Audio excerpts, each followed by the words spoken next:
life? How does the sun affect your life?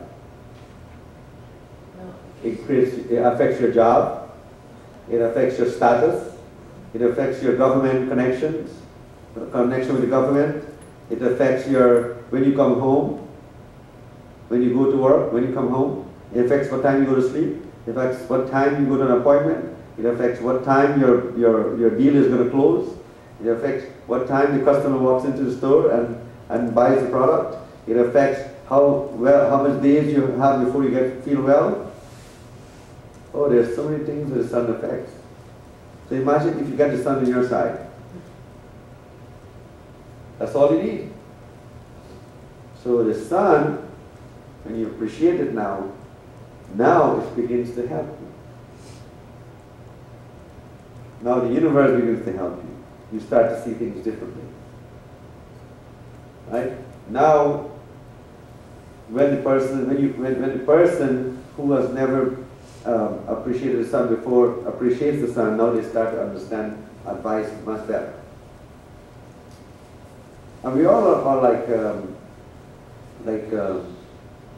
competitive animals. We try in this society right now. We try to see who has the most money. Meanwhile, who has the most money is not the happiest guy. You know, it's who has the most gratitude. Who has the most gratitude, who's more thankful, will become very happy. You know, many people, they're only concerned about the money, but money is good because it makes you measure your success. But it's not a means to an end. You know, it's just there to measure your success. So, the idea is that we have become non-poetic. In other words, we don't appreciate the world anymore in poems. Right? So I'll ask Steve now to give us our poem for the week. And we can be even more poetic. You need to tell the guy, oh, you know, you're such a great man in my life. You're such a stalwart in my life. You're such I think you're a king of my life. That's how you need to tell the guy, not just say, oh, you're just a man. First of all, I must thank Swami for this very wonderful lecture. And I want to thank Swami also for his help in trying to heal me. And Swami told me that the problem is here, and I said, doubt, because I have so much pain here. So I started doing some exercise here, so to them I feel coordinated. So thanks to Swami for his healing. And Swami was insistent that I buy a little laptop, so I have to sentence on that. Your personal Vedic life code is your computerized cosmic passport. I hope it came out right. And for a little short poem, Arti. Arti is a wonderful flower in the beautiful garden of local karma. Karma means good in another sense. Arti is a mandatory light ceremony, honoring magnificence of heavenly deity. Arti is soul beauty, symbolic soul victory. Arti is being in calm, reassuring presence of holy, invisible deity. Arti is an invocation of mysterious, divine bright light, divine might, divine sight, prayerful soul insight, dawning a dreary, lonesome cloud. Arti is an offering, blessing the humble, atoning heart. Arti is sowing the blessings of prosperity, progressively dissolving insecurity for the devotee and thank you.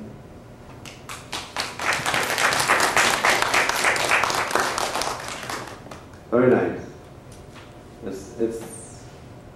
It's great to have poems, and we have lost that connection to poems. I hope we can bring it back. This whole book, which is called Ramayana, is a story of Ram and Sita. And in this book, the author writes everything in poetic form.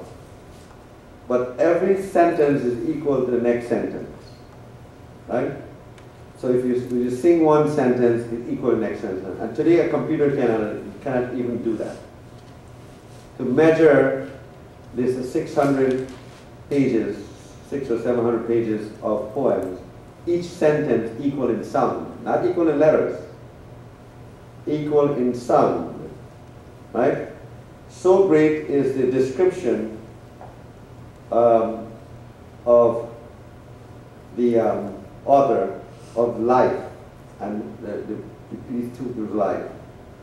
And for example, in one sentence he says, Ram and Sita are the perfection of beauty, right?